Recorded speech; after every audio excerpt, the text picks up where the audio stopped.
Hi, I'm Blair. I live in Zone 8B, specifically Central Texas, or the Austin metro area. I'm an urban gardener, and my goal is to show parents how to help their kids learn a little bit about vegetables through growing a vegetable garden in the backyard. So this year I planted something I've tried before and failed, but this year it actually worked out. I think it was because it was a cooler season and also I've had a little bit more experience. But this year I planted these little guys. You can buy them at the store. They're usually called sugar snap peas. I actually planted two different varieties, and it's always fun to plant different varieties. One, you just see the differences in the plants, and two, I'm trying to find the shape of the other one. Oh, here. And two, you get to see which one does better in your area. I will say these ones produced a little bit sooner. These just have a slightly different flavor. I think they're both great, and I would plant both again, and I would plant both because this one's a little sooner, this one's a little later. A lot of great variety in it. And I'm just going to show you how I decide which ones to harvest, because I think one of the hardest things to do when you're gardening is you buy these things in the store normally. You don't know when something's actually ready to harvest, and often we'll then forget to harvest it or not realize it's time, and then it's overdone. And if you let the peas bulk up in them, they won't taste nearly as good. The skin will get tough, and they won't taste as good. So I'm gonna bring you with me as I harvest a few more of these guys. All right, so there's two different plants like I mentioned, and this guy right here is the one I was talking about. This one is probably almost oversized. See how broad it's getting versus this is probably a little bit undersized. I'd wait a little bit longer. This one's oversized. I'll try to find you a perfect one that's just perfectly ready to harvest. I'd say this guy.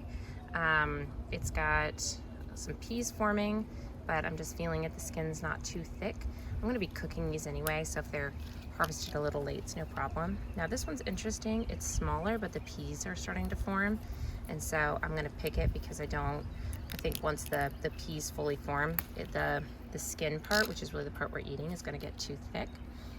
This is another example where it's smaller than some of the other ones, but the peas are starting to form, and so we want to pick that one. This one, I'd say it's a little on the smaller side just versus what I've seen, and you'll kind of notice over time. You'll let a few go for a few days, and you'll realize, oh, they could have gotten bigger and not gotten, too overdone. So just another example of the peas forming. I haven't harvested these in a couple of days, so I knew there would be plenty, and also some of them would be overdone. So this is another kind of similar variety. These are, actually can't remember the name of either of them right now, but they're a thicker one, and so you'll see they don't have the little peas. They've got a thicker casing overall. And let's see, so this one definitely too young, just absolutely not ready. This one is perfect. This is, I don't know, almost as long as my finger. It's a banana for scale, right? It's an internet joke, but these two are pretty much ready. This guy I'd leave a little bit longer. He's just smaller than these ones, and I know, let's see, so this one I think is ready. It's a minor thing. It's a little bit longer. So this one you could wait a little bit longer on. I probably will, just because I've already got, a full dinner's worth. But if I didn't have a full dinner's worth, I would probably pick a few of the not quite ready ones, because I'm trying to make a meal versus trying to pick everything at its peak ripeness. I mean, I'll have enough to steam these, and the way I cook them, actually, just to let you know how to cook them too, is I've thrown them in. I had a pot of water boiling for something else, and I threw these in for 90 seconds after I was done cooking the other food, and they were perfect. I mean, they just barely need to be cooked. I did them on a sheet pan last night, and the sheet pan was chicken and something else, and I threw them in. I actually forgot to throw them in, realized the chicken was almost done, but it needed a little crisping, and so I put them in and then turned the broiler on for 2 minutes, literally 2 minutes, and they were fantastic. I mean, they really don't need a lot of cooking. I've thrown them in a steamer in my rice cooker, again, like the last couple of minutes of cooking. See how this one, the peas, it's a little thicker.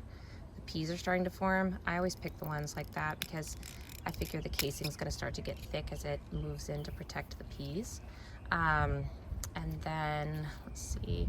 Oh, yeah, so steam them. You can just lightly saute them. You can just eat them fresh. My daughter and I'll come out here and I'll pick, usually earlier in the day, I'll pick these higher up ones. This is about 10 feet by 18 inches bed that I have here. I don't remember exactly how many came up. I planted probably 5 or 6 in each section. Some came up, some didn't. I had to replant a few because some sort of pest ate them. But I'll have my daughter come out here and I'll put, like, that little step right now is enough for her, and she'll reach up and pick some of them, and she'll just eat them, just snack on them off of the tree, which is about the or the plant, which is about the coolest thing I've ever seen a kid eating raw green beans. Just pretty awesome as a parent when you're usually begging your kid to eat vegetables. I've also already started replanting this bed because these guys are starting to get a little bit of damage. You can see it down here. This is pest pressure, this pest damage. These, I'm pretty sure this damage is from spider mites. It isn't really affecting the fruit yet, but it will soon. I mean, they're a pretty aggressive pest. And so I'm kind of picking as much as possible for now, and then see that slowly moving up the plant. I'll probably have to pull these guys out in a week or two.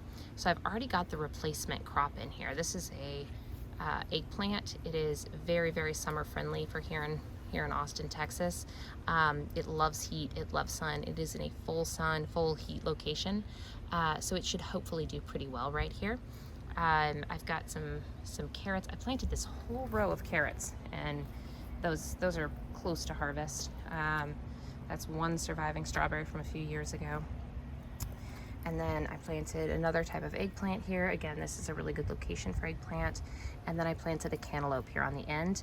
That'll probably grow up and over this trellis I've got up here, and I'll just tie it up, and that'll be the things that go in this bed for the summer. But these peas have been really amazingly productive this year, and I probably had, I'd say,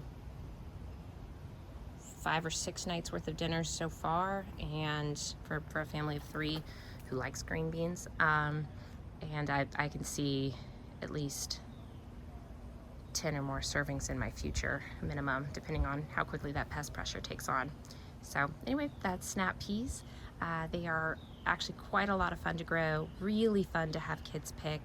My daughter absolutely loves picking them off of the plant and came out here with me the other day and picked a dinner's worth. So definitely recommend this one.